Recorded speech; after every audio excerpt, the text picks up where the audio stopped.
lagi di ruang tamu, bukan ruang makan, bukan ruang rindu, tapi ruang riuh. Masih bersama Kang Robi dan Kang Topan. Nah, kita lebih dipadatkan kembali ya. Nah, sekarang kita bahas mungkin barista. Nah kan nggak bisa dipungkiri ya, kayak film 5 cm yang bikin penonton yang emang nggak suka naik gunung atau belum pernah naik gunung jadi naik gunung. Nah, sama juga terjadi di film Filosofi Kopi. Yang misalkan yang belum kenal kopi nonton itu jadi pengen ngopi, dan malah jadi ada yang pengen jadi barista gitu. Nah, apakah barista itu kerjanya cuma bikin kopi doang atau gimana nih? Ya kalau untuk barista sendiri sih ya bukan pekerjaan sih. Dia lebih ke kalau saya pribadi itu lebih ke meracik kopinya sih. Sekaligus juga kita harus memperhatikan kayak hospitality-nya. Itu sih yang paling utama di barista itu. Jadi bukan berarti mengesampingkan skillnya. Skill itu kan bisa dipelajari lebih baik ya. Tapi yang paling utama itu di hospitality-nya, attitude-nya sih. Dan yang terpenting di barista itu kita mesti bisa membuat signaturnya juga, khas si barista itu sendiri. Jadi nggak cuma datang bikin kopi terus nyampe ke customer, nggak gitu juga sih. Nah, syarat jadi barista untuk mungkin untuk standarnya lah gitu. Apa aja tuh Kang? Syaratnya ya pertama harus suka kopi sih. Suka kopi. Iya, betul. Harus suka kopi sih. Ya yang keduanya misalnya kayak pertama itu sering belajar juga kayak otodidak, sering bertanya sama orang-orang yang lebih tahu tentang kopinya juga. Main-main ke coffee shop lah ya. Sering bertanya juga sama si barista-baristanya untuk supaya kita mengenal lebih dalam kopinya tentang baristanya juga. Oke. Dan itu ada kelasnya nggak sih? Ada sekolahnya atau kelasnya? Kalau kelasnya ada. Kelasnya ada. Dari Sukabumi ada. Kalau di Sukabumi sendiri sih paling yang kemarin kita ikut itu kayak misalnya coffee shop kayak Bumi Kopi nih. Kemarin ngadain sesional betul. Ngadain sesional seperti itu ya paling bisa berarti itu. Kalau yang lebih intens itu bisa di Bogor, Jakarta atau Bandung sih banyak. Oh, jadi mungkin apa sih? Baru ada yang intens tuh yang misalnya kelasnya yang benar-benar ada tuh di kota-kota besar ya. Betul. Karena dari segi pertama SDM-nya sendiri pun kita kan istilahnya Sukabumi itu belum seprofesional yang lainnya. Kita istilah bukan profesional. Kalah star lah. Lebih mulai duluan mereka, otomatis mereka lebih dikatakan lebih pro mereka lah ya. Jadi mereka lebih punya keilmuannya di bidang untuk nge-training orang. Dan untuk ke tahap jadi training itu lumayan juga. Dan jadi ada tahapan-tahapannya. Nah, even yang kata saya Q grader itu juga ada tahapan sendiri, dan istilahnya itu udah ada ujiannya. Jadi nggak kita asal ikut kelas itu otomatis kita auto jadi Q grader, tapi ada tesnya juga. Lebih ke sertifikasi lah. Dan itu menurut kalian sendiri memungkinkan nggak untuk Sukabumi juga punya lingkup seperti itu? Ada. Sukabumi itu ini kita banyak lah. Red Cannon itu dia udah sertifikasi Q juga. Sikul juga, terus analog juga. Banyak sih Sukabumi. Udah banyak ya berarti. Udah banyak. Cuman ya itu kenapa mungkin sekarang belum ada itu karena pertama SDM-nya mungkin belum semumpuni yang itu, dalam artian kuantitinya belum banyak lah, jumlahnya nggak ada yang mewadahi juga mungkin. Kalau yang di kota-kota besar kan dia udah kayak kelasnya pun si ruangannya itu udah asik banget. Dan mungkin konsumennya juga, jumlah konsumennya juga mempengaruhi nggak sih? Ya betul sih, setuju sih.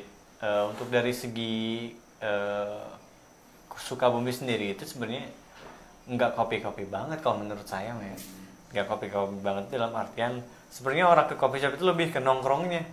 Kalau menurut saya sih, kopinya mah nomor sekian lah. temen nongkrong. Ya, Iya. yang penting tempatnya tuh bagus nih buat Untuk kita untuk sore. untuk iya, yang iya. suka jadi bisa dibilang ada gitu. yang emang coffeeholic, emang kopi banget ada, cuman tidak sebanyak yang nongkrong aja. Kayak gitu. Jadi kalau beda dengan yang ya Bandung kan istilahnya daerah wisata iya, pendidikan iya, jadi lebih banyak masanya di sana. Iya. Jakarta apalagi. Jadi itu ngaruh juga sih pasarnya. Dan mungkin nggak, ya kita sedang menuju ke sana karena infrastruktur kan akan dibangun kayak bandara, Iya, tol juga. mudah-mudahan sih. Mudah-mudahan. Mudah-mudahan. Mudah-mudahan beres. Mudah-mudahan beres. Sok terjadi aja. Indonesia. Nah, kan kata Kang sendiri kan, nah beberapa di Sukabumi ini katanya kan untuk kopi banget misalnya, untuk penikmat kopi banget tuh, ya kurang lah gitu ya Iya. tempatnya. Oke. Nah, beberapa coffee shop atau kedai kopi malah punya pendirian berbeda kan. Dia tuh ngebangun coffee shop sendiri, ruangnya kecil Iya. dan otomatis kan interiornya juga ya begitu seadanya. Dan itu kan kalau misalkan satu gerombolan ngumpul ngopi di situ ya Nggak udah ada penuh. space, Iya. Nah itu tuh bisa dibilang nggak sih itu idealisme untuk ya nyediain tempat kopi? Saya lebih ke mungkin dia mengakali hobinya supaya bermanfaat sih, lebih ke. Iya. Kalau dibilang idealisme itu dari segi bisnis pun butuh juga idealisme. Butuh juga. Nah, event itu saya lebih ngelihatnya itu Pak, kayak dia positif dalam artian dia dengan space terbatas, tools terbatas, tapi dia bisa Membuat bisa ngebuat tempat si nongkrong. tempat dia itu punya valuable komersil lah. Nah, lebih ke itu. Dan kalau dibilang idealisme sendiri nggak ada apa ya dalam artian itu. Kadang kita juga suka ketika kita bikin yang antariksa kemarin nih. Iya. Nah, orang itu bilangnya kita ini idealisme, terlalu idealisme dengan bikin beats dianeh-anehin kayak gitu. Tapi menurut pandangan kita bikin yang project yang aneh itu sebenarnya cara kita mengadaptasi dengan perkembangan sekarang. Karena di daerah luar itu udah banyak proses-proses yang aneh kayak gitu. Kita ngikutin tuh sebenarnya kita mengadaptasi keadaan supaya kita juga ikut bersaing, tetap kompatibel. Bahkan kalau saya pribadi nganggap yang idealisme itu yang terlalu kolot terhadap kopi, dalam artian ya kopi teh gitu ya gitu aja, nggak boleh gimana. Bahkan ya saya ngelihat yang idealisme itu malah yang kayak gitu. Yang nggak bikin ya Dalam artian dia nggak bikin inovasi itu. betul, dalam bukan inovasi. Sebenarnya pengen, cuman terlanjur dia bilang bahwa kopi itu nggak perlu diapa-apain, kayak gini aja. Nah, dalam artian ya dia kan memegang idealisme secara tidak langsung. Iya. Paradoks juga itu. Iya. Dia bilang ke kita idealisme, padahal kita itu mengikuti zaman, mengadaptasi suasana pasar. Dibilangnya kita bikin artisan yang idealisme, tapi ya cuan. Iya, benar. Iya. Even yang istilahnya kalau kita nggak gerak ke situ, padahal yang lebih istilahnya lebih flat nantinya. Oke. Betul kayak gitu sih. Bisa dipahami. Jadi idealisme itu kalau kata saya mah tergantung segmentasinya apa. Iya. Asal soalnya mah nggak idealisme. Benar-benar. Nah, Akang sendiri nih, Kang Robi sama Kang Topan, ini jawab gantian aja. Kopi ini sehari-hari lah Ya. sebagai minuman yang wajib diminum atau emang cuma teman nongkrong doang? Kalau dari saya sih itu udah bagi ke kebutuhan sih. Kebutuhan Iya. karena pekerjaannya. Ya karena salah pekerjaan. Bukan, sih bener. Kalau iya di luar pekerjaan. Iya, di luar Pekerjaan ada gitu kan. Maksudnya kalau di rumah kan enggak juga. Pasti kalau kayak pagi itu kan emang udah kebiasaan dan emang enak banget gitu kalau pagi ngopi itu udah nggak bisa dilupain deh pokoknya. Buat ini mancing, Mancing, iya. mancing hajat. Iya. Dan itu juga sih apa namanya? Lebih ke kalau dibilang dari segi medisnya kan banyak juga manfaatnya. Jadi emang apalagi di pagi itu bagus banget buat otak katanya. gitu. Ya, pagi-pagi itu sama ya dia ningkatin imun tubuh juga. Makanya kita buat kopi herbal yang kopi corona itu. Oke. Nah ini kemasan lebih praktis ya. Nah ini Yang asmaran Yang Nah, better ini- tadi itu yang ini nih. Pesaing kopi kapal selam. Salah ngomong. Kopi kapal selam nih. Ini yang 1000-an ya? Ya, yang 1000-an. Ini bisa misalnya kita beli sendiri di kedai bisa nggak sih? Bisa. Bisa. Ini tinggal kontak aja ke Brotherhood. Oh, di Brotherhood. Brotherhood.id atau enggak Brewcave di Gang Ajit. Nah, di offline store-nya di situ. Jadi bagian pemasarannya sih. Dibeli guys, Dibeli, guys. Tong dipelong. Beli di situ. Kembali ke gaul orang. Nah, kembali ke gaul yang orang. Noise tuh, noise. Nah, kan balik lagi ke kebiasaan ngopi sehari-hari ya. Ya. Nah, kalau ini mah karena apa yang saya tonton ya. Ya. Nah, ada blogger dari Malang, dia tuh suka ngopi juga. Suka ngopi. Dia tuh ke Australia. Oke. Ke Australia dia ada event apa gitu. Terus dia juga main ke coffee shop gitu. Oke. Nah, dia lihatnya tuh di sana tuh kultur di sana tuh memang sebelum sebelum kerja tuh atau aktivitas harus beli kopi dulu. Ya. Jadi kan seolah-olah itu jadi Habit. Habit. Jadi kebiasaan. Nah, untuk di Indonesia tepatnya ya di Sukabumi sendiri lah. Sukabumi sendiri, Di oke. Sukabumi sendiri, kopi masih belum bisa jadi minum kopi belum bisa jadi habit untuk Ya. sehari-hari ya. Iya. Jadi ke coffee shop tuh cuma ya paling nongkrong, ngobrol, betul. nggak meeting paling Betul, gitu, betul, tempat betul. meeting. Hmm. Nah, menurut kalian nih, opini aja lah. Hmm. Bisa nggak sih kultur itu diterapin di sini? Bisa kalau dari segi kotanya sendiri menerap istilahnya segmentasi bisnis di sini itu dalam artian kayak kantoran banyak, terus banyak pelancong dari luar ke sini. Sebenarnya yang mempengaruhi kultur kayak habit tiap pagi ngopi kopi mahal lah ya. Iya. Kopi mahal itu kan orang-orang luar sebenarnya. Even yang di Jakarta pun sebenarnya ngelihat Starbucks itu kan, iya Starbucks itu. Kayak Starbucks itu kan. Sebenarnya yang di daerah Jakarta itu juga terpengaruhnya sebenarnya oleh itu. Kalau menurut saya. Nah, dengan sekarang Sukabumi itu ya sekarang udah lumayan agak ke situ sih ya. Kalau apalagi kalau ditambah misalkan perkantorannya lebih banyak lagi, pasti lebih banyak juga. Istilahnya pasti habit itu bakal berkembang kayak gitu. Oke. Jadi ya pengaruh dari luar juga ya. Iya, kalau menurut saya sih. Karena kebanyakan Indonesia mah ya kopi saset pun cukup sebenarnya pas ngopi pagi itu. Nah, apalagi dengan kopi ini. Yo, Yui. Dengan kopi mantap. ini. Mantap. Harus nyoba. Harus nyoba pokoknya. Besok Kita akan masuk. buat. Siap. Coba hal malam ini. Kita akan baca pertanyaan dari viewers nih kan. Oke. Ya, dari viewers. Nah, yang pertama dari Inu97. Benar kan? Iya, iya. Sesulit apakah mengelola kopi dari hulu ke hilir? Sulit sulitnya itu kalau kita dari kadarnya dulu lah ya. Lumayan lah. Lumayan. Karena sampai sekarang tools yang ada yang kita punya itu belum cukup mumpuni untuk memonitoring variabel-variabel produksi yang lain tuh.